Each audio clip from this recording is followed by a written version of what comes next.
Mga kababayan, Assalamualaikum warahmatullahi wabarakatuh. Madayaw ug maayong adlaw kaninyong tanan. Magandang araw sa inyong lahat. Ang patuloy na pagtaas ng presyo ng mga bilihin ay isang mabigat na dagok sa hangarin nating magkaroon ng mapayapa at masaganang buhay para sa bawat pamilyang Pilipino.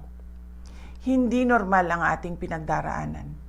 Ito ay epekto ng mga krisis sa labas ng ating bansa, kabilang ang digmaan sa gitnang silangan na direktang nakakaapekto sa presyo ng pagkain, langis at iba pang pangunahing pangangailangan. Sa kabila nito, ang tanggapan ng pangalawang Pangulo ay patuloy na nagsasagawa ng mga programa na noon pa man ay nakatuon ng tumulong sa inyo na makatipid at makaraos sa araw-araw. Ang kampanya ng pagbabago sa edukasyon ay nagbibigay ng tulong sa gamit pampaaralan ng ating mga mag-aaral. Ang bus ng OVP ay patuloy na nagbibigay ng libreng sakay para sa ating mga commuters sa Metro Manila, Cebu, Bacolod, Davao at Tacloban. Ang Magnegosyo Taday ay magpapatuloy upang mapunan ang kapital ng maliliit na negosyo. At ang rice boxes ay patuloy na ipinamamahagi sa mga nangangailangan, lalo na sa panahon na tulad ngayon. Kasabay nito, nagpapatupad din kami ng mga cost-cutting measures sa loob ng aming tanggapan upang matiyak na mas maraming pondo ang mapupunta sa direktang tulong sa taong bayan.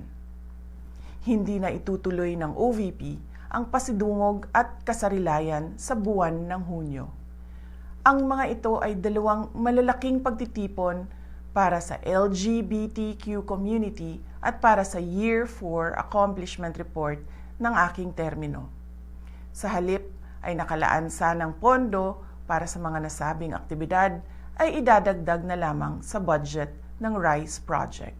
Sa mga darating na buwan, inaasahan nating lalong magiging mahirap ang sitwasyon sa pagkain dahil sa banta ng El Nino mula sa Abril hanggang Hunyo at posibilidad ng pagbaha mula Hulyo hanggang Setyembre dahil sa bagyo at pag-ulan.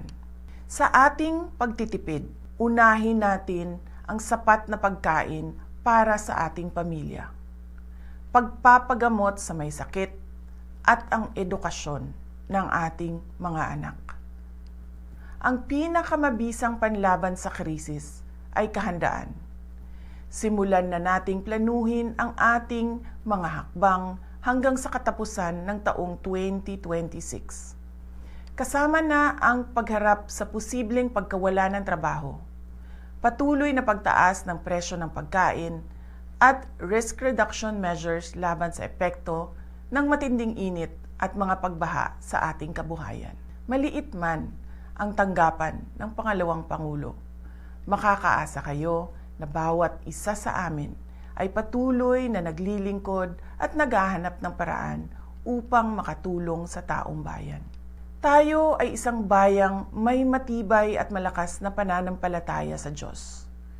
Kaya patuloy tayong manalangin ng taimtim at naway bigyan ang ating bansa ng lakas, gabay at pagkakataon tungo sa tunay na mapayapa at masaganang buhay. Syukran.